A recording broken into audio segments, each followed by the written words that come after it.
welcome back to my channel. So today is Tuesday na. So mapapansin ninyo, today nandito ako ngayon sa kabila. So wala pa rin kami sa condo. So siguro tomorrow morning na kami uwi ni Nanab sa condo. Pero as of today, si Nanab ay nasa office. So yun. So yun mga kalokcheras, share ko lang din pala sa inyo yung mga days na wala akong vlog, as in yun yung mga time na parang nalaman namin na parang nagkaroon ako ng acid reflux ako, na every time sa gabi parang merong pag nakahiga ka parang may umaangat or gumuguhit na parang acid sa lalamunan, dahil ito yung last Friday ay hindi ako nakapag-lunch on time.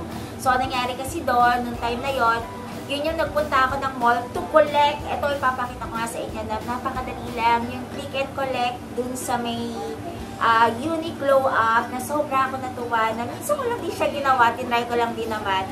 And, so, sulit siya sa time. And, syempre, hindi mo na kailangan pumila. So, yun. So, yun, yung mga nakaraang araw nga na siguro yung naramdaman ko ata nung Friday na nakwento ko sa inyo sa last vlog ko, na sumakit yung pinakailalim dito ng tiyan ko, and then sa likod ko na parang naninigas yung tiyan ko or yung tummy ko. Ayun pala, parang yung acid ko yon. And then nung night, kailan ba yun? Nung Sunday night, meron pinom sa akin si Papa na parang parang Kremel S Advance ba yun? Nung night yon, parang nilabas ko lahat yung acid ko. So yun, non-stop parang nag-aano rin ako, nilalabas ko siya. Then, yun, kaya medyo mahina-hina ako kumain ngayon. Dahil nga, parang feeling ko lagi akong bloated. So, yun, ganun pa rin yung feeling nun. So, kanina, hindi muna ako nag-coffee kanina. So, para iwas na rin dun sa acid. So, yun. Parang nataba ako dito sa may, pinaka-video ko. Siguro sa lang, sa pinaka-ano lang ng video ko. So, yun, mga kalotcheras. And today pala, busy rin pala sa baba, simula kanina, kaya nandito ako sa taas, dahil baka medyo maingay at hindi ako makapag-vlog. Dahil may kinakabit doon sa bilabas namin, or doon sa pinaka, sa pinaka harapan, nagpapakabit kami ng mga combat wire, ganon, syempre para less sa mga, merong mga akyat bahay, ganyan. Since kasi itong bahay namin dito is more glass kasi siya, so, para makaiwas din, syempre, hindi natin maiwasan yung mga nakawan ngayon, yung mga akit bahay, kahit na nasa mga subdivision tayo. So, para yun lang, para maging safe lang din, pinalagyan na rin namin yun ng combat wire sa baba. So, ipakita ko rin naman sa inyo kanina. Alam ko, ito, papakita ko sa inyo dito na rin yung video na ginagawa doon. Habang ginagawa nila, sumili po kanina nung nagising ako. Actually, nung before ako merienda, kumain kasi ako ng noodles, yung Nissin noodles na parang noodles ng Japan, ganon. Then sinilip ko sila, ongoing pa rin paggawa nila, and then kanina lang napansin ko na rin na medyo tapos na rin siya. Then pakita ko rin sa inyo kung papakita ko na natapos na rin nila yung pagkakabit. So medyo ingat nga lang, pero alam ko mataas naman siya, pero sure yun, kasi parang narinig ko kanina yung manggagaw, yung gumagawa na sobra daw tutulis daw pala ng mga ganyang combat wire na yan, yung tinatawag, na parang yung father din pala niya is parang natamaan din yung eyes, parang ganun. Doon yung reason kung bakit nabulag ba? Parang ganun. Hindi ko lang sure. So, anyway, ngayon, dito ako, syempre, dito ako sa room. And then, pakita ko sa inyo na natuwa talaga ako dun sa may click and collect ng Uniqlo. Well, para pa ako nag-aano, kasi kanina nanonood lang ako ng K-drama. So yun, ng Uniqlo na kapag pumunta ka dun sa mismong store nila, no need ng pumila para kunin mo or i-claim mo yung item na napili or nabili mo online. So, mangyayari, para diretso ka na lang mismo sa counter, then pakita mo yung pinaka-app mo na meron kayo doon na parang, may parang code silang titignan doon, na check nila. Then, nasa inyo naman yun kung gusto nyo magbayad na mismo sa mismong store nila. Pero kasi ako, ang ginawa ko, binayaran ko na siya online para pagdating ko rin, collect ko na lang siya talaga. So yun mga kotseros, nakuha ko na siya and maganda lang din pala doon sa mismong Uniqlo. Hindi ito sponsor mga kalakotseras, parang sinishare ko lang din sa inyo mga experience ko na mas madali siya, na kahit nakahiga ka lang every night na parang ano ka lang, scroll ka lang, scroll ng mga gusto mong items. And minsan kasi pag pupunta tayo, di ba mga kalakotseras, dun sa mga branches na mga gusto natin or sa mga branch ng mga Uniqlo store na napupuntahan natin, na minsan wala na mga sizes, di ba? Parang nakakalungkot na naghahanap ka na naman ulit para sa ibang mga branch para makuha mo lang yung gusto mong item. So yung mga kalakotseras, alam ko marami dyan na mga kababaihan na talagang parang yun na talagang ano natin, is yung bumili lagi tayo sa store ng Uniqlo. Kasi ako talagang gusto ko yung mga items ng Uniqlo. Aside naman sa Uniqlo, meron din ang mga brands na gusto. Pero yung mga pang simpleng mga lakaran lang, everyday na alis ka, ganyan. Parang ano siya no? Diba? Parang komportable tayong suotin siya. So, yung pakita ko sa inyo na nagbumili ako dahil sinanap kasi, syempre, ayaw naman niya kasi mga fitted na mga damit sa Uniqlo. Yung nag-check kasi ako minsan na ang mga malalaki nilang sizes ay sa online mo lang mabibili mga kalakotseras. So yun, kaya ang ginawa ko, tinry ko na bumili at binila ko sinanab ng 3 shirts sa Uniqlo. And then ako, nag-try din ako. Try lang naman kasi to. Bumili rin ako ng 2 blouse na sa Uniqlo. Since tinignan ko rin naman ko siya nung time na pumunta ako sa Uniqlo, wala rin akong size kasi ang liit niya. So sabi ko, since ayoko rin kasi na masyadong fit din sa katawan ko at gusto ko medyo yung hindi masyadong hubog na hubog yung katawan, pero medyo komportable ka, diba? Kasi nga ako pawisin akong tao. So parang ayoko kasi masyadong dumidikit sa katawan ko yung damit ko. So yun. Kasi pagiging sexy sa akin kasi hindi yun dahil nakafit kang damit. So yun. Pakita ko sa inyo mga kalakotseras. Nung time na duman na kinulit ko to, parang hindi ko lang sure kasi may bayad kasi di ba ang paper bag talaga ni Uniqlo na parang worth, basta may bayad ang paper bag ni Uniqlo. Pero, kung willing ka naman na kahit na walang tatak ang pinaka-paper bag, meron silang available. So, yan ganyan, no? Binigyan ako plain. Wala siyang kahit na anong logo ni Uniqlo. Di ba kung papasin nyo? Ito, free to. So, yan. And then, actually, ito na-check na namin to kasi pinasukat ko agad kay Nanab kung tama ba talaga yung size na binili ko sa kanya. Kasi baka mamaya, hindi rin kasya, di ba? Para naman maibalik ko rin agad. So, naka-plastic siya. Pag binigay niya sa inyo, naka-paper bag syempre, naka-plastic siya ganito. So, yan, ganyan. And then, may paper na nakasama dyan na parang i-guide kayo how to return yung items, lalo na kung hindi kasya sa inyo, or medyo hindi niya nagustuhan, parang ganon, pwede niyo siyang i-return. So, parang ito rin naging receipt din, no, nung mismo mong binili mo, aside yung sa resibo na ibibigay sa inyo, at sa online naman kasi meron eh. So, wala ka nang pwede ipakita, basta lang yung app mo lang, ipakita mo lang sa kanya. So, yun, kinakailangan lang kasi yung pinaka-tag ay naka-intact pa rin dun sa mismong binili ninyong item, dapat hindi nila tinanggal para ma-return nyo pa po. Then, dito yung guide,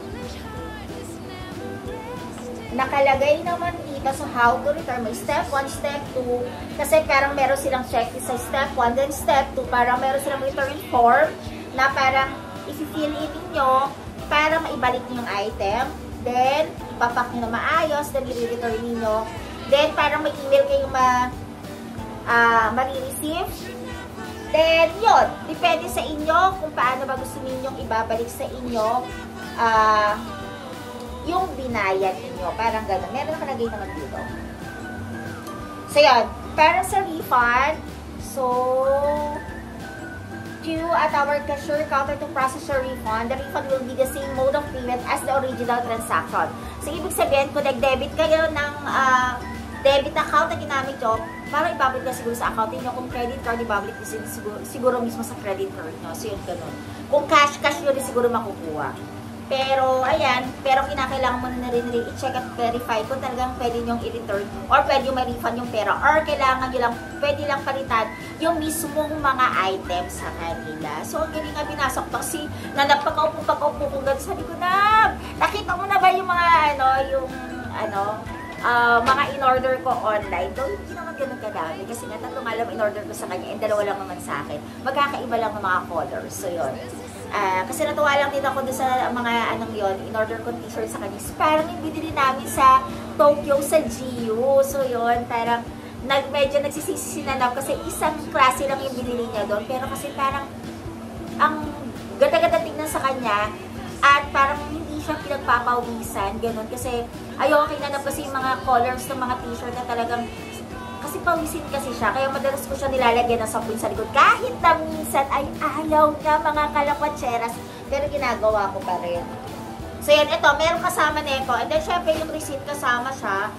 And then, syempre, kung ano yung store name, order number. So yan, nakalagay naman yan dito. Pati yung date kung kailan mo siya pwedeng i-claim. Kasi sa app, at tagal lang namin nilantay. Kasi alam ko kasi, parang 3 days lang dapat na nakalagay.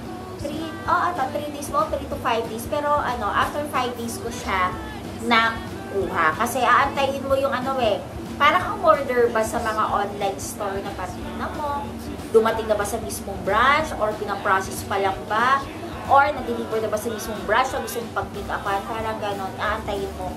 So, Sunday ako order, Friday available na siya. So, pick up ko siya last Friday. Yun yung dahilan kung bakit nagkaroon ng acid ang Jalapatcheras dahil late ako nagising noon, late na rin ako nakapag-breakfast, hindi na ako nakapag-lunch, dumiretso na ako doon. So, yun yung rason.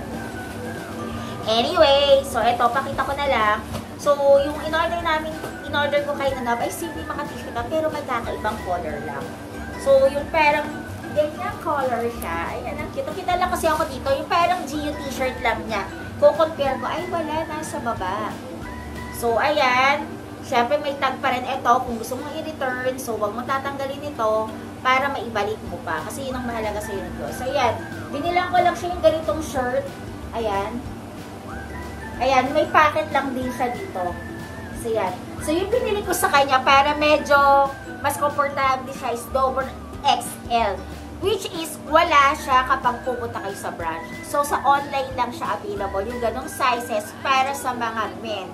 So, kaya kung yung mga asawa ninyo, boyfriend ninyo, or friends ninyo, or relatives ninyo, na medyo malalaki yung mga size ng mga damit, mas okay na bumili kayo online kung gusto nyo ng mga items sa Uniqlo. Kasi diba yung iba nanghihinay na, ay, walang kasya sa akin kasi masyado akong malaki, parang ganon, pag pumunta ako, wala namang, pero gusto mo ng Uniqlo items, diba? Meron po sila online, kaya huwag po kayo mga malungkot, mga kuya, ate, dahil may mga malalaki silang sizes po. Pagdating po sa online nila. So, yan. Ayan, ang ganda-ganda niya. So, parang yung sa G, yung shirt ng color blue. So, binilang ko lang siya ng ganyan. Then, syempre, sabi ko nga sa inyo, parang ginagawa nga sinanap na parang ako. Pag meron ako na gusto ang style, so, ibibang kulay na binili ko. So, binilang ko siya ng yellow and then ng color white. So, yan. 3 binili ko lang naman sa kanya niyan. Not t-shirt. Baka nag-aayos sila dito sa malapit na sa akin. And then ako, ano yun? may parang pumupukok. Ako naman, ang binili ko lang, kasi since mahilig kasi nga ako sa sleeveless, so diba, ang ganda naman ang shoulder ng lola ninyo. Sleeveless talaga ang binibili ko. So, bumili ako ng mas malaking size na ganito. Ayan, ang cute niya. So, double XL din ang binili ko. So, yan. Kasi ano siya, knitted na blouse siya. So, pag sinuot mo siya talagang happy talaga sa inyo. Ayoko na masyado. Ito, pag sinuot ko naman siya is medyo, alam niyo yung pinakababa kasi niya is parang, ayan o. So, parang didikit siya talaga sa bewang ninyo. Pero pagdating naman dito sa side dito, medyo ano siya, maluwag ng onte, kaya okay. So, yan, bumili ako ng ganito at yung color white. So, yan lang ang in-order ko doon sa Uniqlo. Dahil tinry ko lang mga kalakcheras, ko talaga ba, paano ba? Kasi ang tagal-tagal ko ng may app, and every time na pupunta ako sa mga branch, ng mga Uniqlo na mas okay naman sa akin kasi lang pupunta talaga sa mall. Pero kasi may mga times kasi, diba, na mga gusto mo yung mga sizes nga na wala sa inyo.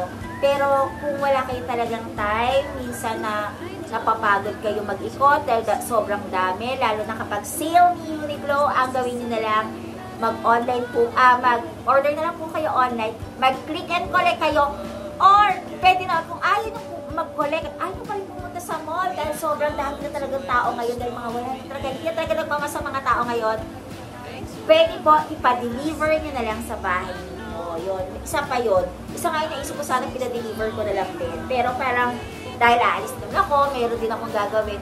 So, bakit hindi ko na lang daanan, di ba? So, kinolet ko siya. So, yung mga kalakcheras, yun yung ito yung gusto ko lang ipakita sa inyo ngayon. And, kung bakit hindi ako nagpa-vlog ng mga nakarang araw, grabe. Ngayon ko lang talaga na-feel yun. Gusto ko lang i-share din sa inyo na yung sa acid pala is hindi pala ganun kadali. Na para ka laging bloated, lagi kang busog, parang ganun wala kang ganang kumain. Yun, grabe talaga. Kasi katulad kanina, na naman, madaling araw, nagising na naman ako na parang merong mahapde na umaangat na naman sa lalamunan ko. So, kailangan ko tumayo. Nag-burp ako. Then, uminom ako ng water. Then, after nun, inantay ko lang muna mag-burp ako. Buti, nakatulog ako ulit. So, yun lang yung mga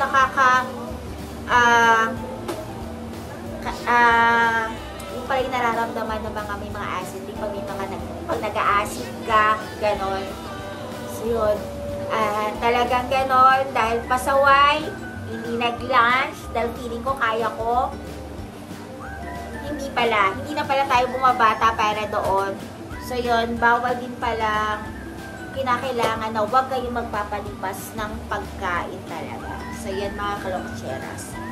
So yun mga kalakcheras, yun lang para today. So shinare ko lang din sa inyo na kung paano. And mas madaling umorder sa Uniqlo, diba? Lalo na sa atin yung mga kababaihan na tinatamad na umalis. So, yun ang pinakamadaling gawin natin, mga kalakwatseras.